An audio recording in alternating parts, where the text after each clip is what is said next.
हैदराबाद जल रहा है। हैदराबाद के जंगल जल रहे हैं।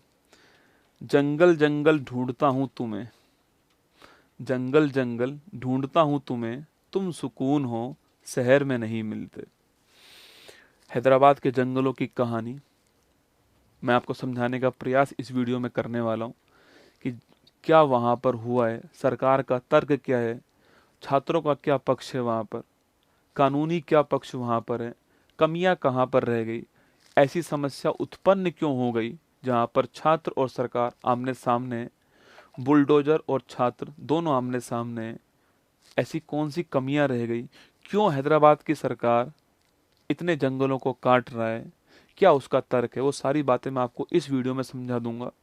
आपको पूरे ध्यान के साथ वीडियो देखनी, यकीन मानना कि आपको इससे अलग कुछ नहीं पढ़ना पड़ेगा, आपको पूरा कंसेप्ट यहीं पर क्लियर हो जाएगा।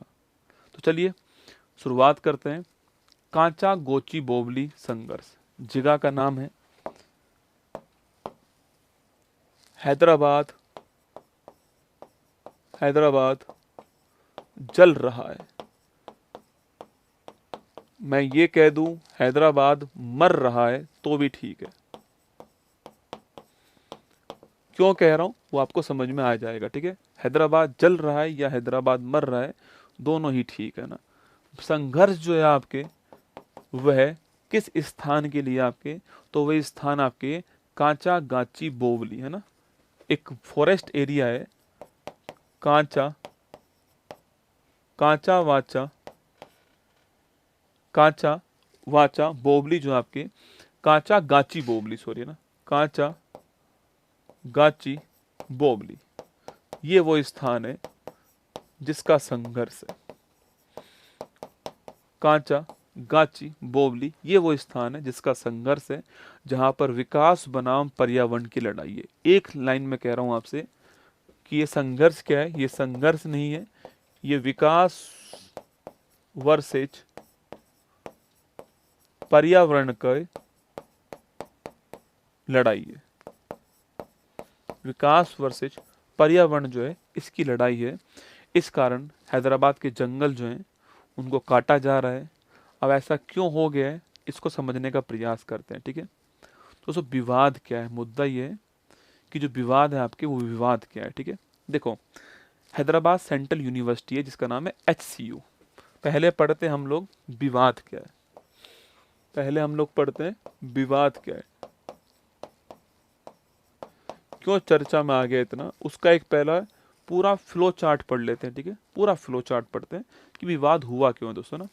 देखिए मान लीजिए आप कि ये कौन सी यूनिवर्सिटी है, ये आपकी हैदराबाद सेंट्रल यूनिवर्सिटी है। कौन सी है, हैदराबाद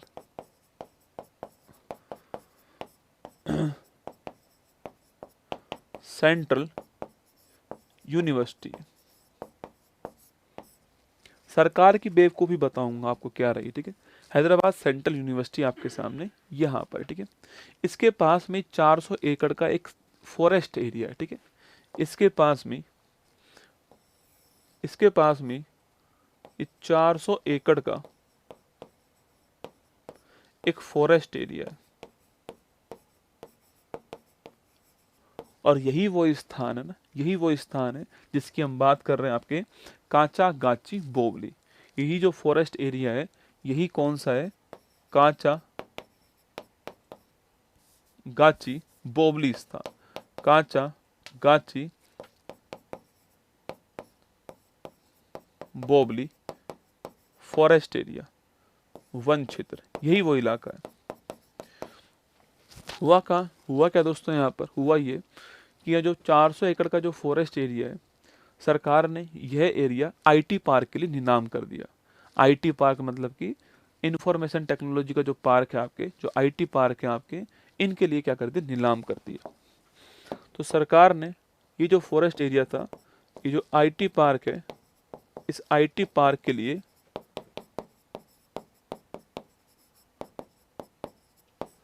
नीलाम कर दिया सरकार ने। तो गवर्नमेंट ने ये जो फॉरेस्ट एरिया है ये IT पार्क के लिए नीलाम कर दिया, आपको ध्यान रखना है, ठीक है। ये आज की प्रक्रिया नहीं है, 2012 में इसका अधिग्रहण किया गया। इस पूरे एरिया का अधिग्रहण 2012 में हुआ था। 2024 में नीलामी की घोषणा हुई।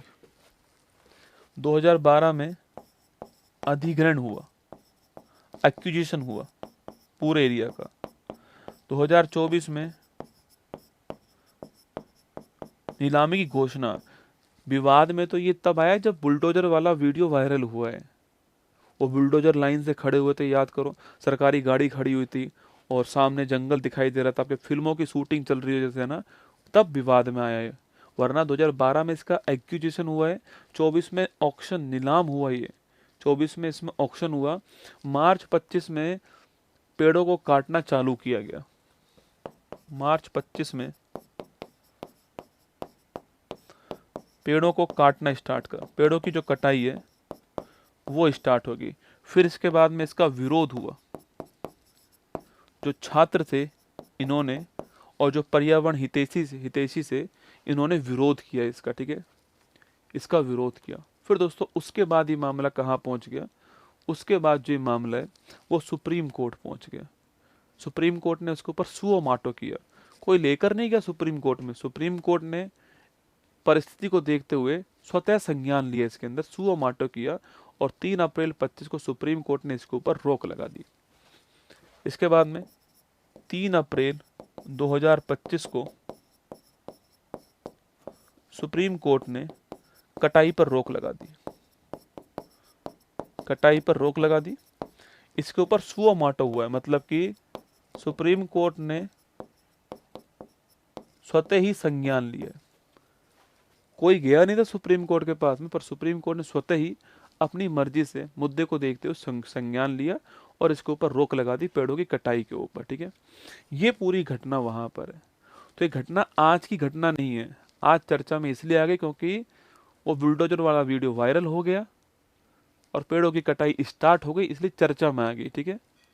अब सरकार का तो तर्क क्या है इसके पीछे? भाई इतनी बड़ी घटना हुई है, 17,000 से ऊपर 200 पेड़ हैं आपके। पहले समझते हैं कि जो ये फॉरेस्ट एरिया है वो कितना महत्वपूर्ण है, ये समझना पड़ेगा ना। पहले हम समझते हैं कि जो ये जंगल का जो एरिया है, ये क्षेत्र जो है, ये जो एरिया जो है, ये क्यों महत्वपूर्ण है। तभी समझ में आएगा ना कि भाई इतना विवाद क्यों हो रहा है, ये एरिया क्यों दोस्तों महत्वपूर्ण है। यहाँ पर लगभग 17,000 से ऊपर पेड़ है, यहाँ पर 17,000 से ऊपर पेड़ है। दोस्तों हैदराबाद वैसे ही आप जानते हो कि टेक्नोलॉजी के एरिया में बहुत आगे बढ़ चुका है, इंडस्ट्रियल हो चुका है हैदराबाद आपके। हैदराबाद दोस्तों अर्बन हीटलैंड बन चुका है, मैं कहूँ तो आपसे ना। अर्बन हीटलैंड का मतलब आपके क्या है, आपके अर्बन दोस्तों हीटलैंड का मतलब आपके तपता हुआ क्या बन चुका है, तपता हुआ शहर बन चुका है। क्या? तपता हुआ शहर जो है अर्बन आपके बन चुका है, क्योंकि वहाँ पर गैसेज निकल रही हैं, क्योंकि इंडस्ट्री बहुत बड़ी मात्रा में लग चुकी है, गैसेज निकल रही है वहाँ पर आपके। तो वो आपके उबलता हुआ शहर बनने जा रहा है, तापमान बढ़ रहा है वहाँ का। अब ऐसी कंडीशन में उसके पास जो ये शहर है ना, ये इसको, उसके पास जो एरिया है ये इसको बैलेंस कर रहा है। सोच के देखो, ये 17,000 से अधिक जो पेड़ होंगे ये उस तापमान को बैलेंस करने का काम करेंगे। तो पहली बात तो यह एरिया, यहाँ पर जैव विविधता, पेड़ पौधे, जीव जंतु बड़ी मात्रा में।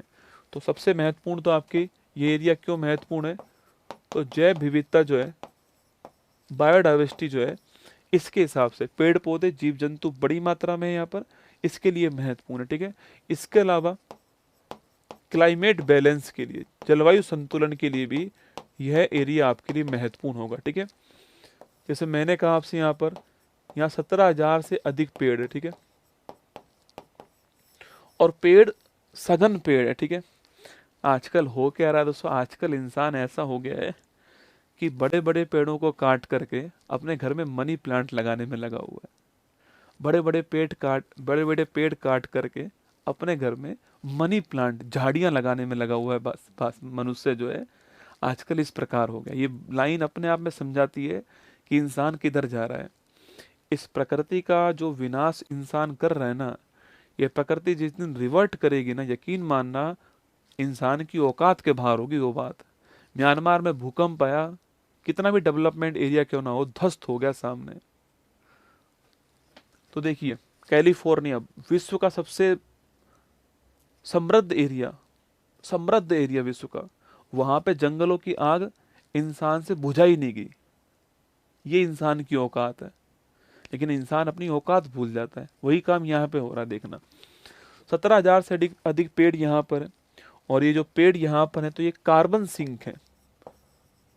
मतलब जो कार्बन हम इमिशन कर रहे हैं, जो उत्सर्जन कर रहे हैं इंडस्ट्री के द्वारा, उसको ये कार्बन को अपने अंदर अवशोषित करेगा।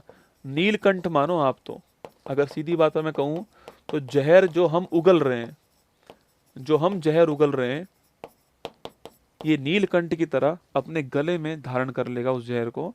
ये उस कार्बन का अवशोषण करेगा, ये काम करने वाला है। उससे तापमान नियंत्रित होगा, तापमान जो है उससे कंट्रोल होगा। ठीक है, अगला पॉइंट मैंने कहा ना कि अर्बन जो हीटलैंड, हैदराबाद का जो शहरी प्रदूषण है, जो हैदराबाद का जो तापमान है उसको रेगुलेट करने का काम करेगा। तो हैदराबाद के शहरी प्रदूषण को बैलेंस करेगा, संतुलित करने का काम करेगा। मतलब ये हैदराबाद का फेफड़ा है, आप तो ये मान लो। अगर हैदराबाद पूरा शरीर है तो उसका फेफड़ा ये है, लंग्स ऑफ हैदराबाद।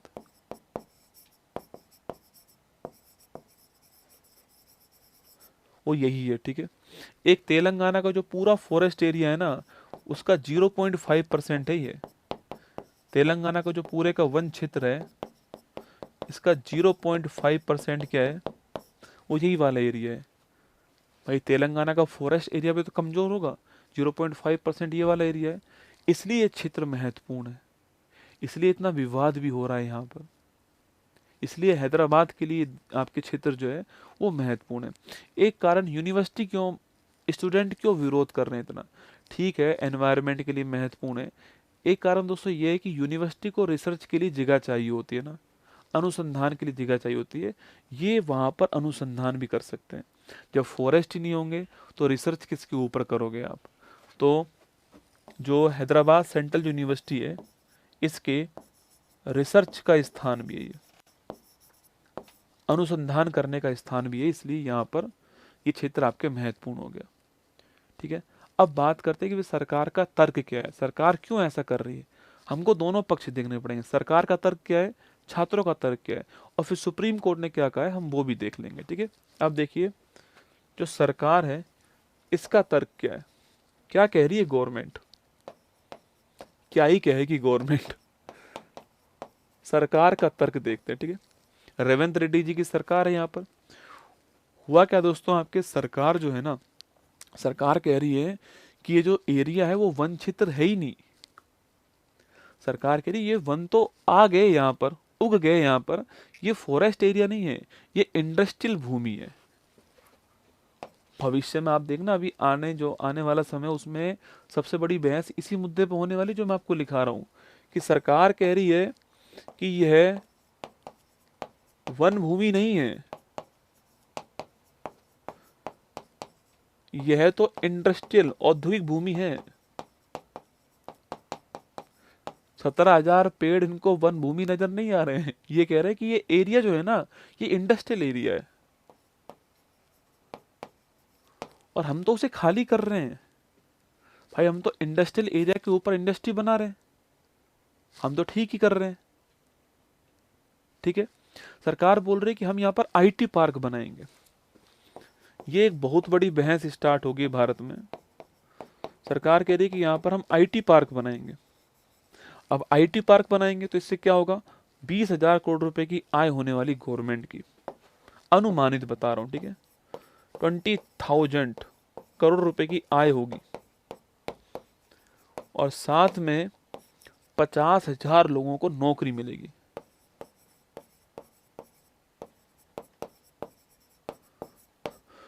बीस हजार करोड़ रुपए की आय होगी। मैं कह रहा हूं ना, इंसान बड़े बड़े पेड़ों को काट करके मनी प्लांट लगाने में लगा हुआ है ना। 20,000 करोड़ रुपए की आय होगी और 50,000 नौकरी आपके जो मिलने वाली है। अब बताओ हम हैदराबाद को आईटी हब बनाए या नहीं बनाए। एक तरफ तुम बोलते हो कि हैदराबाद को आईटी हब बनाया जाए, फिर दूसरी ओर जब हम आईटी हब बनाते हैं तो तुम मना करते हो। तो अब तुम ही बताओ कि हैदराबाद जो है इसको हम आईटी हब बनाए या नहीं बनाए। तो अगर आईटी हब बनाना है हैदराबाद को, तो फिर हमको ये काटना पड़ेगा, हमको यहाँ पर इंडस्ट्री स्थापित करनी पड़ेंगी। एक बहुत बड़ा एरिया है और ये इंडस्ट्रियल भूमि है, इसलिए हम यहाँ पर ऐसा कर रहे हैं। सरकार का ये पक्ष है यहाँ पर। अब मुद्दा ये है कि समस्या कहाँ हुई दोस्तों, ये इतना बड़ा विवाद कैसे उपज गया, समस्या कहाँ हुई, इसको समझना अब आप, कि ये प्रॉब्लम स्टेटमेंट कहाँ से आ गई, इस समस्या कहाँ से आ गई। ठीक है, इंडस्ट्रियल एरिया है, सरकार के पक्षों का जवाब देते हैं। सरकार ने कहा ये वन क्षेत्र नहीं है, इंडस्ट्रियल एरिया है, हम यहाँ पर इंडस्ट्री स्थापित कर सकते हैं, वनों को काट सकते हैं। ठीक बात है, तुम काट सकते हो, लेकिन हमारे यहाँ पर एक अधिनियम है, वन संरक्षण अधिनियम 1980। मेरी बात सुनना, वन संरक्षण अधिनियम 1980, उसमें साफ साफ लिखा हुआ है कि आप किसी भी फॉरेस्ट एरिया को काटते हो, किसी भी वन क्षेत्र को आप काटते हो और उसके स्थान पर आप गैर वन कार्य या इंडस्ट्री स्थापित करते हो, तो आपको उससे पहले केंद्र सरकार से परमिशन लेनी पड़ेगी, अनिवार्य रूप से आपको केंद्र सरकार से अनुमति लेनी पड़ेगी, अनिवार्य रूप से लेनी पड़ेगी। ये हमारा वन संरक्षण अधिनियम कहता है 1980। पहली समस्या देखिएगा, पहली समस्या है वन संरक्षण अधिनियम, फॉरेस्ट प्रोटेक्शन एक्ट, ये 1980 का है। किस वर्ष का है? 1980 का है ये ध्यान रखना है, ठीक है। इसमें वनों की कटाई को रोकने का ही प्रावधान किया गया कि किस प्रकार हम रेगुलेट कर सकें उसको, ठीक है। इसमें साफ साफ लिखा हुआ है कि अगर हम वन क्षेत्र को गैर वन कार्य में यूज करते हैं, जैसे कि एग्जाम्पल उद्योग में यूज करते हैं, तो इसके लिए हमें केंद्र सरकार से अनुमति लेनी पड़ेगी और यह अनुमति अनिवार्य है, लेनी ही पड़ेगी। लेकिन यहाँ पर कोई भी परमिशन नहीं ली गई है, यहाँ पर कोई भी मंजूरी नहीं ली गई है। ये इसका पहला वॉयलेशन हो गया, उल्लंघन हो गया है कि यहाँ पर नो परमिशन, कोई भी परमिशन मांगी ही नहीं गई है, कोई भी अनुमति मांगी नहीं गई है। पहला वॉयलेशन। समझ रहे हो समस्या क्या हुई है? ये क्यों छात्रों का पक्ष ठोस है, मजबूत है, वो ये कारण है कि आपको जब एक्ट में लिखा हुआ है साफ साफ कि अनुमति लेनी पड़ेगी, क्यों नहीं ले रहे हो, लो अनुमति। तो ये पहला वॉयलेशन हो गया। दूसरा देखिए, सेकंड वॉयलेशन। दोस्तों होता क्या है, एक हमारे यहाँ पर असेसमेंट रिपोर्ट बनती है हमारे यहाँ पर, ठीक है। अच्छा, इसी में दोस्तों एक पॉइंट और है, इसी में कहा गया कि चलो ठीक है, कहीं पर आपने वनों को काटा, कहीं पर आपने वनों को काटा, आपने उस वनों को काट दिया, पर आपको एक काम और करना पड़ेगा। जिस एरिया में, जितने एरिया में आपने वनों को काटा इंडस्ट्री के लिए, कहीं और उतने ही एरिया में क्षतिपूर्ति के लिए, कंपनसेशन के लिए फॉरेस्टेशन करना पड़ेगा, वनीकरण करना पड़ेगा। तो वहीं पर ये प्रावधान है, इसी में प्रावधान है कि क्षतिपूर्ति वनीकरण,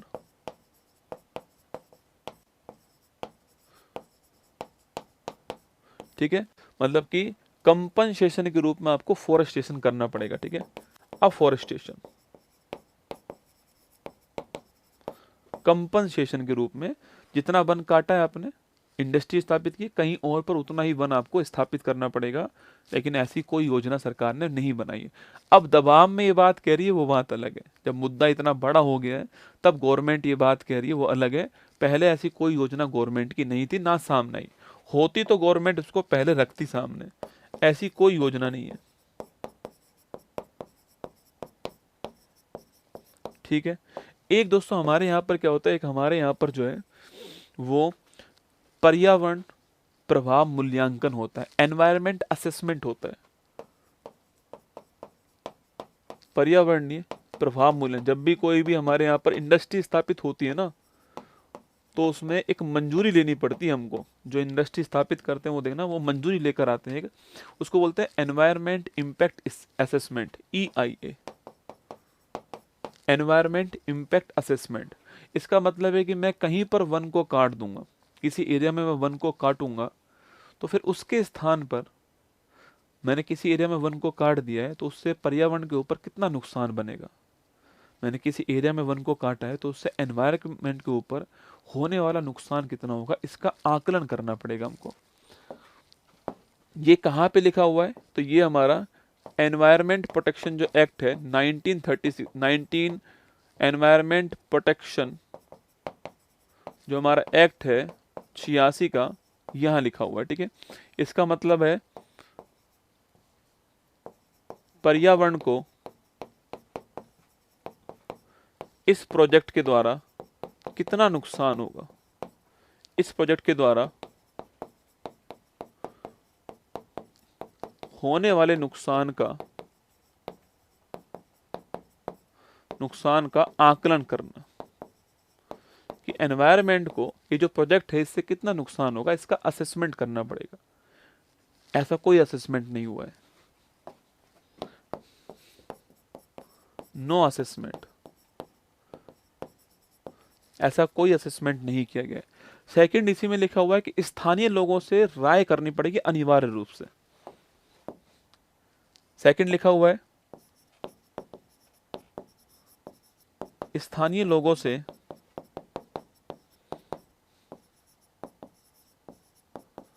अनिवार्य रूप से राय मशवरा करना पड़ेगा। अगर ऐसा हुआ होता तो ये विवाद ही ना हुआ होता।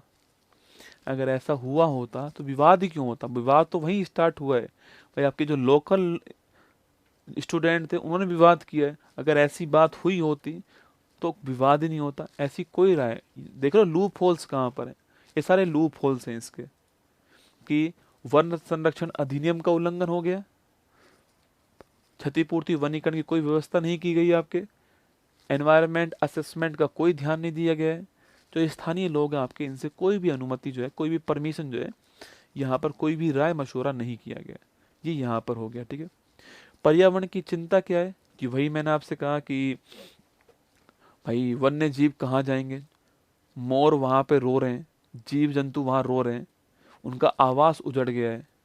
हमारा एक घर का एक छत कोई तोड़ दे हमें कितना दुख होता है, पड़ोसी हमारे घर की नाली तोड़ दे हमें कितना दुख होता है। आपने उनका समूह का घर उजाड़ दिया, उनका दर्द कौन सहेगा। छात्र रिसर्च कहाँ पर करेंगे, जो इकोलॉजिकल जो संकट आपके होने वाला है वो क्या करेगा, शहरी तापमान का कंट्रोल कौन करेगा, कौन रेगुलेट करेगा, ये सारी समस्या होगी। अब दोस्तों इसका कानूनी पहल क्या है। मामला सुप्रीम कोर्ट पहुंचा है, बस 5 मिनट और है, मामला सुप्रीम कोर्ट पहुंच गए, तो इसका कानूनी आपके पक्ष क्या है वो देख लेते हैं एक बार। देखो सुप्रीम कोर्ट ने स्वतः संज्ञान लिया, अपनी मर्जी से इस पर संज्ञान लिया और कटाई पर रोक लगा दी, कटाई पर रोक लगा दी।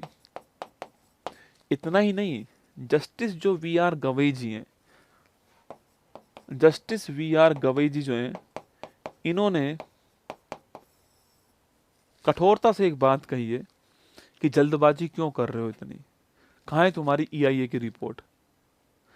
Justice V R. गवई जी ने साफ साफ कहा है कि इतनी जल्दबाजी क्यों। हुआ क्या है दोस्तों, तेलंगाना गवर्नमेंट जब बनी थी ना, उस गवर्नमेंट ने बहुत सारे अपने घोषणाएं की थी, अब उन्हें करनी वो घोषणाएं पूरी। हुआ क्या है कि उनको पूरी करने के चक्कर में जल्दबाजी में डिसीजन लिए जा रहे हैं, तेजी से आगे बढ़ने के चक्कर में जल्दबाजी में डिसीजन लिए जा रहे हैं, स्किप कर रहे हैं।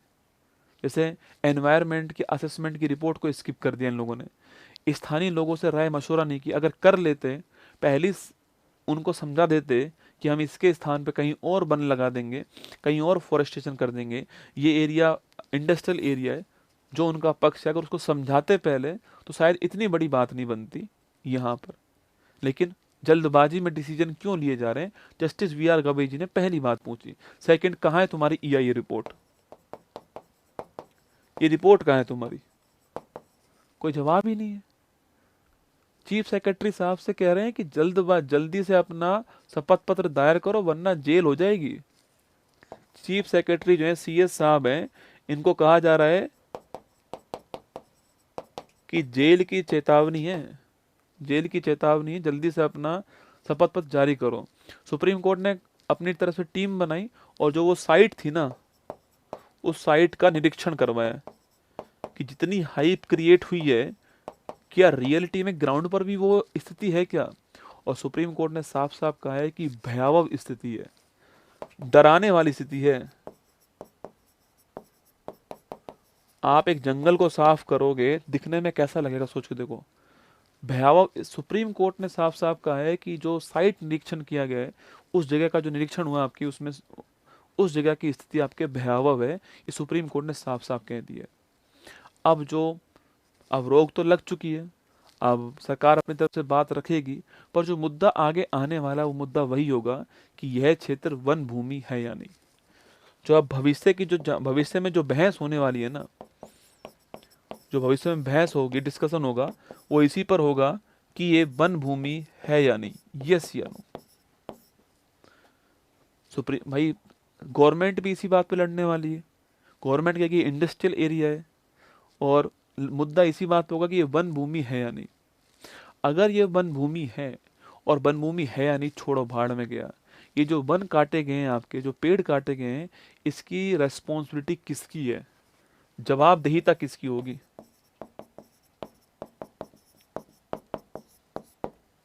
इसकी जो रेस्पॉन्सिबिलिटी आपकी, वो किसकी है, जवाबदेहिता किसकी होगी। ये विकास के नाम पर प्रकृति का जो विनाश हो रहा है, मैंने देखो जहां से शुरू करा वहीं अंत कर रहा हूं।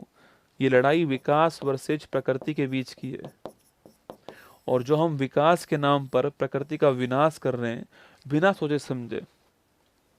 ऐसा नहीं विकास हमें करना नहीं चाहिए, करना चाहिए, पर हमें इसका भी ध्यान रखना है। गवर्नमेंट कर सकती थी ना कि इतने बड़े एरिया में कहीं पर पहले से ही वृक्षारोपण करवा देती, पहले से ही कहीं और फॉरेस्ट एरिया बना देती, पहले से ही कर सकती थी गवर्नमेंट, लेकिन नहीं किया। जल्दबाजी में, जल्दबाजी के अंदर जो है डिसीजन लिया और फॉरेस्ट काटना चालू कर दिया आपके, उसमें ये विवाद उपज गया। यहाँ पर जो है, मैं फिर कह रहा हूँ आपसे, पेड़ काट कर लोग अपने घर में मनी प्लांट लगा रहे हैं, और आप सभी मानव जाति को भीषण गर्मी की हार्दिक शुभकामनाएं, क्योंकि हम लोग तो पेड़ काट करके अपने घर में मनी प्लांट लगाने में लगे हुए हैं। मतलब हम झाड़ी को लगाकर ये कहते हैं कि हमारे घर में पैसा आएगा, मनी आएगी। तो ठीक बात है, कमा लो पैसा। हड्डी को जलाने वाली गर्मी में आप सभी का दिल खोलकर स्वागत है, भीषण गर्मी में आप सभी का स्वागत है। बताना कैसा लगा आपको ये चैप्टर, क्या आपके कंसेप्ट क्लियर हुए, नहीं हुए, क्या आपको समझ में आया कि मुद्दा क्या था, बहस कहाँ पर है, तर्क क्या क्या है आपको, और आपके अनुसार क्या होना चाहिए, ये आप बताना। जय हिंद।